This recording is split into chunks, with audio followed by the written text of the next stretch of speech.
Bienvenidos. Hoy vamos a analizar algo que, de verdad, parece ciencia ficción. Totalmente. Vamos a ver cómo un organismo, que es básicamente una mancha de moho, una única célula, fue capaz de recrear una de las redes de transporte más complejas del mundo. A ver, una pregunta para empezar. ¿Puede un ser sin cerebro pensar? Buena pregunta. Y más aún, ¿puede tener una preferencia, ya sabes, como ser diestro o zurdo? ¿Se puede ser inteligente sin tener cerebro? ¿Puede una criatura sin una sola neurona resolver problemas de ingeniería? Es que esa es la cuestión. Y la respuesta que encontramos es un sí rotundo. Pues mira, hoy vamos a hablar de un organismo que nos obliga a replantearnos todo eso. Hoy exploramos el mundo alucinante de un organismo que de verdad desafía nuestras ideas sobre la inteligencia. El moho mucilaginoso, el Physarum polycephalum. Y que nadie se confunda con lo de moho, porque no es un hongo, ni una planta, ni un animal. ¿Qué es entonces? Es, una ameba gigante. Hay que imaginar una única célula, que se puede ver a simple vista, con miles de núcleos dentro. Una sola célula. Una sola. Y se mueve, explora, es capaz de resolver laberintos, e incluso de aprender y recordar. Y todo esto sin tener ni una sola neurona. Una pasada. Para analizar a esta maravilla, nos vamos a basar en dos trabajos que son fascinantes. El primero es un estudio de replicación muy riguroso de la revista Symmetry, que parte de una pregunta que parece simple. ¿Este moho prefiere girar a la derecha o a la izquierda? Y el segundo es un artículo de phys.org que desvela una especie de superpoder, cómo es capaz de sentir el mundo a distancia, sin tocarlo. Vaya. La misión de hoy, por tanto, es indagar en los cimientos de la cognición, ¿no? Ver si existen sesgos de comportamiento en formas de vida tan elementales. Y sobre todo, cómo demonios perciben el mundo y toman decisiones si no tienen ojos, ni oídos, ni cerebro. Exacto. Pues a ver, el punto de partida es un hallazgo de hace unos años, de un equipo liderado por un tal Dimontes, que sinceramente es que parece ciencia ficción. Cuenta. Pusieron al Physarum en un laberinto muy simple, en forma de T, y descubrieron que mostraba una preferencia abrumadora del 76% por girar a la derecha. ¿Un 76%? Sí. A ver, detengámonos un segundo ahí porque es muy fuerte. A eso se le llama lateralización del comportamiento. Suena muy técnico.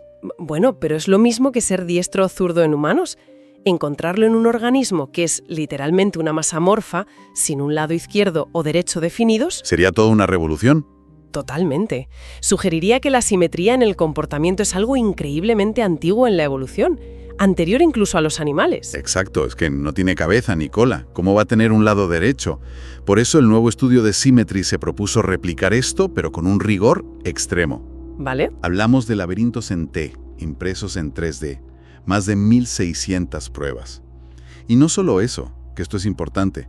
Usaron dos cepas genéticamente distintas. Para cubrir más posibilidades. Justo. Una alemana, que crea como unos tentáculos más gruesos, y una francesa que se expande más como un abanico. Querían asegurarse bien. Y aquí, claro, viene el primer giro de guión. ¿Qué pasó?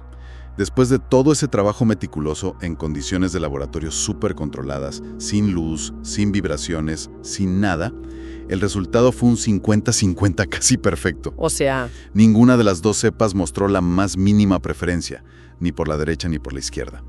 El hallazgo original, pues, no pudo ser replicado. Vaya. Pero a ver, eso suena a una excusa un poco fácil, ¿no? Decir, no lo hemos replicado, así que habrá sido un factor desconocido. ¿No podría ser simplemente que el primer estudio estuviera mal hecho? Podría ser, claro. Y es la primera sospecha en cualquier fallo de replicación. Es la famosa crisis de replicabilidad. Pero, y esto es lo que hace que la historia sea tan interesante, los investigadores del nuevo estudio no se quedaron ahí. ¿Qué hicieron?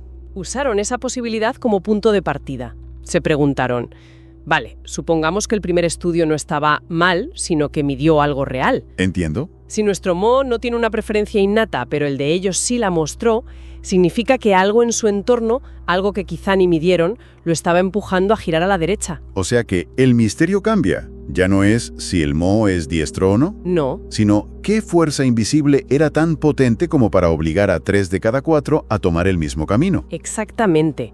El fracaso de la replicación abrió una puerta a una investigación muchísimo más fascinante. Se pusieron a la caza de esos estímulos. Vale, si no es una preferencia innata, tiene que ser algo del entorno. ¿Por dónde empezaron a buscar? Supongo que lo más obvio es la luz, ¿no? Exacto. La luz, la fototaxis, fue la primera sospechosa. ¿Y los resultados? ¿Qué? Un caos. Un caos absoluto. A veces iba hacia la luz, a veces la evitaba, no había un patrón claro. ¿Y por qué? Los autores creen que los ángulos de la luz creaban sombras muy complejas dentro de los laberintos que, básicamente, confundían al organismo. La luz era ruido, no una señal clara. De acuerdo. Luz descartada. ¿Qué fue lo siguiente que probaron? La gravedad. La gravitaxis. ¿Y ahí? Y aquí sí que hubo un efecto potentísimo y muy claro. Al inclinar los laberintos, el moho se movía sistemáticamente hacia abajo. Siempre. Ah, vale. La gravedad es una fuerza que entiende a la perfección, pero no le ayuda a decidir entre izquierda o derecha, ¿sabes? Simplemente le dice dónde está abajo. Entiendo. La gravedad tampoco explica esa preferencia lateral. Probaron con algo menos obvio. Algo como el magnetismo. Ahí querías llegar. Probaron con campos magnéticos y aquí la cosa se puso muy, muy interesante. A ver. Primero, con campos débiles, como el de la Tierra. El moho tendía a alinearse con las líneas del campo, como si fuera una brújula viviente. Qué curioso. Sí, pero en la intersección del laberinto seguía sin tener preferencia de giro. Daba igual. Pero intuyo que hay un pero. Hay un pero enorme. Cuando aplicaron un campo magnético fuerte, de repente apareció una preferencia estadísticamente significativa por girar a la izquierda. ¿Para? ¿Cómo? Sí, no era tan bestia como el 76% del estudio original, pero era clara, innegable. Un momento. Un imán puede hacer que un bicho sin cerebro se vuelva zurdo. ¿Pero cómo es posible? ¿Es que el moho decide que le gusta más la izquierda o está pasando algo a nivel físico? Es una pregunta clave y apunta totalmente a la segunda opción. La hipótesis de los investigadores es que no es una decisión como la entendemos nosotros. Es una interferencia física directa. ¿A qué te refieres? Creen que el campo magnético podría estar afectando al complejo de actomiosina del citoesqueleto del moho. Que es, si no recuerdo mal, como el motor molecular que le permite moverse, ¿verdad? Los músculos de la célula. Justo. Es el motor que se contrae y se relaja para generar el movimiento.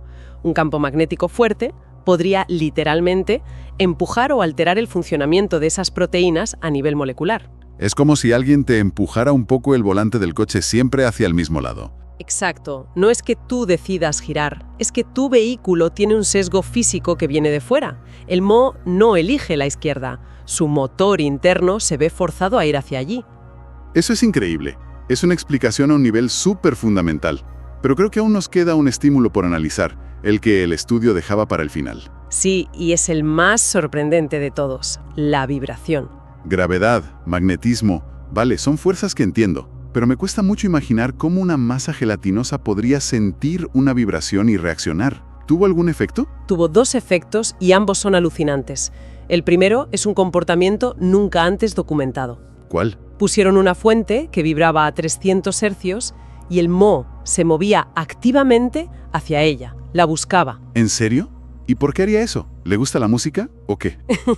No, la especulación es que podría ser una estrategia de caza. O bueno, de búsqueda de alimento. E ir hacia ellas para encontrar comida. Es una hipótesis, pero tiene mucho sentido ecológico. Desde luego. Vale, ese es un comportamiento dirigido. Oigo la comida, voy a por ella. Pero, ¿y el segundo efecto? El segundo efecto es el que nos interesa para la pregunta original. La vibración indujo una clara lateralización verdadera. El moho mostró una preferencia significativa por girar a la izquierda, en un 62,4% de las ocasiones. Ajá. Y lo más importante, esta preferencia era independiente de dónde viniera la vibración. A ver si lo he entendido bien. La vibración no le decía ve a la izquierda, como hacía la gravedad diciéndole ve hacia abajo. No. La vibración, viniera de donde viniera, parecía alterar algo en su sistema interno que le hacía preferir, en general, el camino de la izquierda. Exactamente esa es la distinción clave. Un comportamiento dirigido por un estímulo frente a un comportamiento sesgado por un estímulo. La vibración no actúa como una señal de tráfico. Actúa como un factor que reajusta la maquinaria interna de toma de decisiones del organismo. O sea que hemos resuelto el misterio. El moho no es diestro ni zurdo por naturaleza, pero es tan sensible que fuerzas como un campo magnético o una vibración ¿Pueden hackearlo y crearle un sesgo? Es increíblemente sensible a lo que le toca directamente. Pero, ¿y si no lo tocan?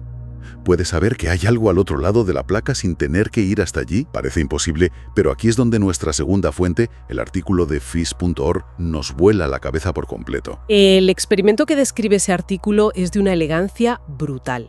Cogieron un espécimen de Physarum y lo pusieron en el centro de una placa de agar. Que es como una gelatina nutritiva, ¿no? Eso es. A un lado colocaron un pequeño disco de vidrio, al otro lado 3 discos idénticos. Y la pregunta era, ¿hacia dónde crecerá? Lo lógico sería pensar que crece al azar o en todas direcciones, hasta que se tropieza con algo. Eso es lo que hace al principio.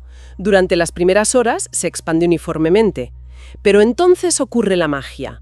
En más del 70% de los casos, el moho extendía una rama principal y crecía de forma decidida y directa hacia el grupo de 3 discos. Pero, ¿antes de tocarlos? Mucho antes de haberlos tocado.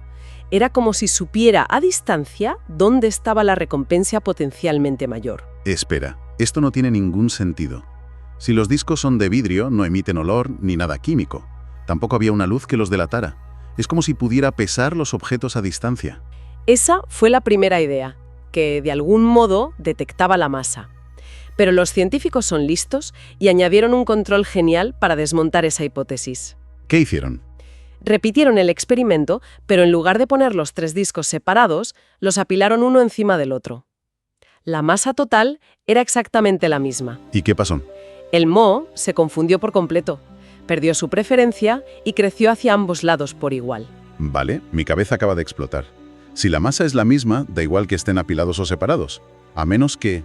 ¿A menos qué? A menos que no estés sintiendo el peso, sino otra cosa. ¿La forma, quizá? ¿La superficie que ocupan en el gel? Exactamente. Por ahí van los tiros. No es la masa. Es la huella que esa masa deja en su mundo, que es ese gel. Estás describiendo un concepto alucinante. La mecanopercepción. ¿Mecanopercepción? Piensa que estás a oscuras en una cama de agua gigante. Si alguien pone una bola de bolos en una esquina, sentirás una deformación muy profunda y concentrada. Claro. Si en la otra esquina ponen 3 manzanas separadas, sentirás una deformación más amplia, menos intensa en cada punto, pero más extendida. No necesitas verlos para saber que hay algo diferente en cada lado. ¿Puedes leer la tensión del colchón? El moho está haciendo eso. Está leyendo la tensión del gel. No detecta la masa, sino el patrón de deformación que esa masa crea. Vaya tela. El grupo de 3 discos creaba un patrón de tensión más extenso y el moho lo interpreta como un objetivo más prometedor. La analogía del artículo es genial. ¿Cuál es? Es como si estuvieras en un desierto por la noche. Ver una sola luz muy brillante podría ser un coche, pero ver un grupo de luces más tenues es mucho más probable que sea un pueblo. Y el moho hace un cálculo de probabilidades similar, pero con patrones de tensión. Exacto. Es que todo su cuerpo es un único y gigantesco sensor de tensión. Y supongo que para eso usa ese flujo interno que tiene, ese vaivén del citoplasma. Se llama shuttle streaming. Y sí, se cree que ese pulso rítmico es fundamental. Le permite sondear activamente su entorno, sintiendo las minúsculas diferencias de resistencia y tensión que le indican hacia dónde es más prometedor crecer. Y lo más increíble es que... El estudio fue capaz de identificar la base biológica de este sentido. ¿Encontraron el gen o la proteína responsable? Prácticamente. Usaron un fármaco para bloquear unos canales iónicos en la membrana de la célula, llamados canales TRP. ¿Y eso qué es? En los animales, incluidos nosotros, estos canales son los que detectan el estiramiento mecánico. Son nuestros sensores de tacto y presión a nivel celular. ¿Y al bloquearlos en el Physarum? Su superpoder desapareció. Perdió por completo su capacidad para distinguir entre los discos. O sea, que no es telepatía ni nada paranormal. Es un sentido del tacto a distancia, puramente físico, mecánico, y hemos encontrado el interruptor para apagarlo. Tal cual. Menudo viaje. Empezamos con una pregunta que parecía casi tonta, si un moho es diestro o zurdo. Y la respuesta corta es que no lo es. Pero la respuesta larga nos ha llevado a descubrir un universo de percepción que ni imaginábamos. Totalmente. Si tuviéramos que resumir qué hemos aprendido de este organismo, ¿cuáles serían las ideas clave? La primera, sin duda, es que el comportamiento no siempre nace de dentro. El Fisarul no tiene una lateralidad innata, pero factores del entorno, como el magnetismo o la vibración, pueden inducirla. Lo cual nos obliga a mirar el comportamiento de cualquier ser vivo con otros ojos, ¿no? Claro, prestando atención a esas fuerzas invisibles que normalmente no medimos. La segunda, para mí, es que la cognición no necesita un cerebro, un centro de mando. El Moho piensa con todo su cuerpo, usa su forma física y su dinámica interna para percibir, procesar y decidir. Es una inteligencia completamente distribuida. Y eso nos lleva a la tercera idea, que quizás es la más profunda de todas. A ver. En este organismo, la línea que separa la forma física, la percepción y el comportamiento se borra por completo. Para el Fisarum, cambiar de forma es su comportamiento. Crecer hacia un lado es su manera de pensar y actuar. Quizá estemos viendo aquí, en su forma más elemental, los cimientos evolutivos sobre los que se construyó después la cognición de los animales. Me has dejado pensando una cosa del estudio de Symmetry, el de la vibración. Terminaba con una pregunta. Sí. Se preguntaban si la atracción del moho a la vibración es una estrategia ecológica real, como decíamos, para cazar hongos, o si es simplemente que la vibración es un estímulo tan extraño para él que altera sus sistemas internos de una forma que, por casualidad, le hace moverse hacia la fuente. Lo que analizamos hoy no es una simple anécdota de biología. Estamos hablando de computación natural, pura y dura. Las fuentes lo llaman inteligencia aneural. Inteligencia aneural, sí, o incluso inteligencia basal, la forma más fundamental de procesar información que hay en la naturaleza. Inteligencia basal. Me gusta. Pues nuestra misión hoy es esa, desentrañar el experimento del moho mucilaginoso, el Fisarum polycephalum y la red de trenes de Tokio. Vamos a ver qué pasó, cómo lo hizo y sobre todo qué narices podemos aprender de un moho para nuestra propia tecnología. Exacto. Veremos cómo su forma natural de buscar comida es un algoritmo de optimización potentísimo. Alucinante. Pero, entonces, ¿cómo funciona? No puede ser solo una masa quieta. Para resolver un problema tiene que moverse, explorar. Claro, y su método es fascinante. No tiene músculos, pero se organiza creando una red de túbulos. Como venas. Como venas o arterias, sí, que se forman y reabsorben todo el rato. Y por ahí bombea su citoplasma, su contenido. O sea, es su sistema circulatorio y de movimiento a la vez. Todo en uno. Entiendo.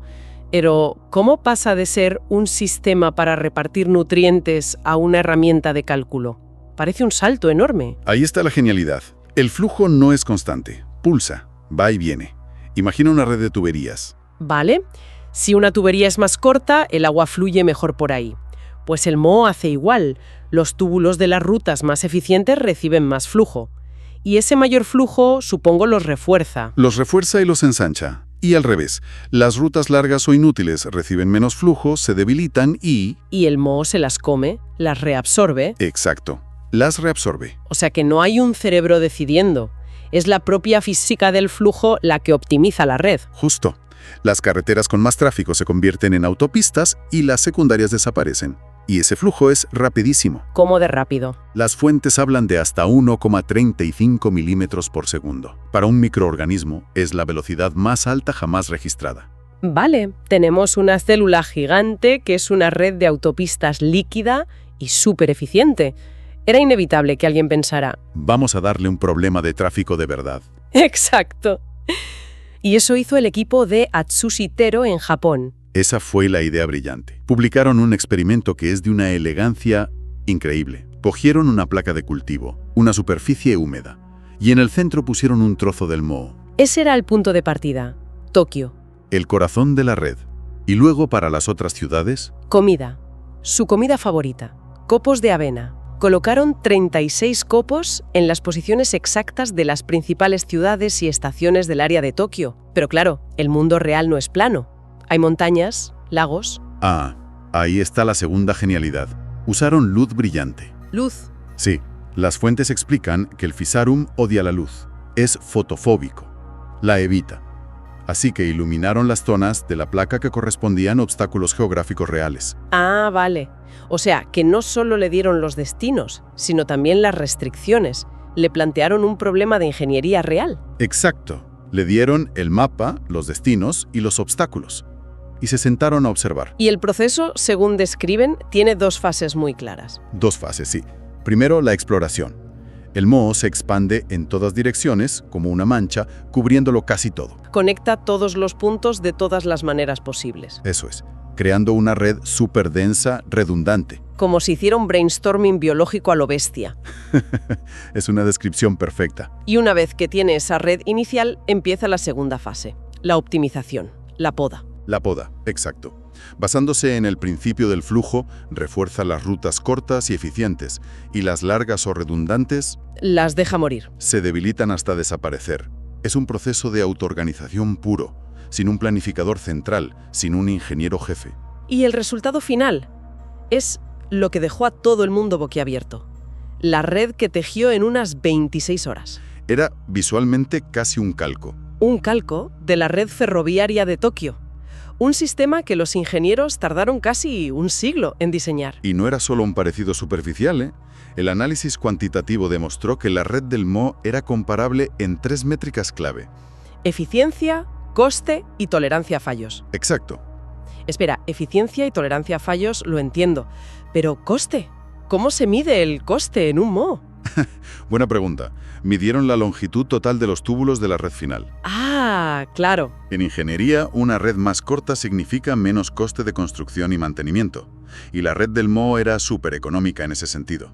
Usaba la mínima cantidad de material de sí mismo para crear la red más robusta. Justo eso. Es una imagen potentísima, pero, a ver, siendo críticos, es una comparación justa. La red de Tokio tiene en cuenta la demografía, el coste del suelo. Es una objeción muy pertinente. Y las fuentes lo matizan. Obviamente el MO no sabe de política urbanística. Claro. Pero lo asombroso es que, ignorando todo eso y centrándose solo en eficiencia, robustez y coste, llega a una solución casi idéntica, Sugiere que quizá esos 3 principios son los más importantes al final. que son las fuerzas dominantes que dan forma a estas redes, sí. Ya has mencionado la tolerancia a fallos. Uno de los artículos dice algo que me parece increíble, que la red del MO era incluso más resistente. Sí. Y este es uno de los puntos más importantes. La red biológica tenía más redundancia en puntos clave. ¿Qué significa eso? Que si cortabas una conexión principal, si un túbulo se rompía, el sistema tenía rutas alternativas eficientes, no colapsaba. Era por diseño más resiliente. Mucho más. Un momento, ¿eso es? Increíble. Un organismo sin cerebro creó una red más a prueba de fallos que décadas de planificación humana con ordenadores e ingenieros. ¿Qué nos estamos perdiendo? Planteas la pregunta del millón, y la respuesta parece ser que, bueno, la evolución es el mejor ingeniero que existe. Lleva más tiempo practicando, desde luego. Lleva millones de años haciendo pruebas de ensayo y error. Sus soluciones son las que han demostrado funcionar y sobrevivir. La resiliencia está integrada en su ADN, por así decirlo. Mientras que nuestros diseños a veces priorizan la eficiencia máxima por encima de la robustez. Y eso puede hacerlos más frágiles. Entonces, ¿qué hacemos con esto? El objetivo, imagino, no es usar tanques de MO para planificar el AVE. No, claro que no. La clave está en entender sus reglas, su algoritmo. Ahí está la clave. El verdadero legado del experimento es que los investigadores tradujeron ese comportamiento a un modelo matemático. Crearon, literalmente, un algoritmo de MO mucilaginoso. Y la idea es usar ese algoritmo para diseñar nuestras propias redes. Pero, ¿qué tipo de redes? Muchísimas. Piensa en cualquier problema que implique conectar nodos de la forma más eficiente, barata y robusta. Las fuentes mencionan redes de sensores inalámbricos, por ejemplo. ¿Cómo sería eso? Imagina que despliegas cientos de sensores en un bosque para detectar incendios. Vale. Necesitan organizarse solos para enviar una alerta hasta la base. El algoritmo del MO es perfecto. Cada sensor toma decisiones locales que crean una red global, óptima y resistente, que se cura solas si un sensor falla. Entiendo. También mencionan redes móviles ad hoc. Son redes temporales que se crean sobre la marcha. Por ejemplo, en una zona de desastre donde no hay cobertura. Los móviles de los equipos de rescate podrían usar este algoritmo para crear una red de emergencia entre ellos. O sea que el principio es universal. Y entiendo que se ha probado con otros mapas, no solo con Tokio. Sí, las fuentes confirman que el modelo se ha replicado para simular redes de autopistas en más de una docena de regiones. Reino Unido, Estados Unidos, China. Y los resultados son similares. Asombrosamente similares a las redes que existen en la realidad. La lógica del MO es aplicable a escala global. La conclusión parece clara. La inteligencia, o al menos una capacidad de resolución de problemas muy sofisticada, no necesita un cerebro. para nada. Es la inteligencia neural de la que hablábamos al principio. Un organismo unicelular con reglas muy simples resuelve problemas de una complejidad que nos abruma. Y para terminar, las fuentes apuntan a una conexión final que es casi poética. Nos lleva de la placa de Petri al cosmos. A ver. Resulta que la estructura de filamentos que el Mo crea para conectar su comida es visualmente idéntica a la red cósmica. Te refieres a la estructura a gran escala del universo, la red de galaxias y materia oscura. La misma. Esa red de filamentos que conecta cúmulos de galaxias. La similitud es tan pasmosa que los astrofísicos están usando simulaciones basadas en el algoritmo del Mo. No me digas.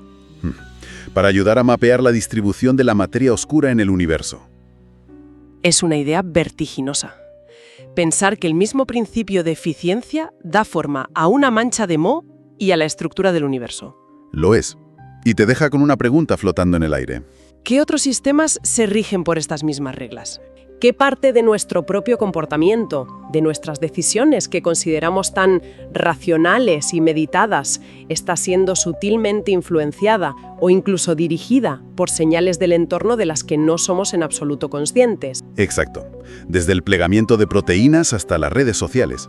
Quizá la naturaleza solo tiene un puñado de ideas geniales y la reutiliza a todas las escalas imaginables.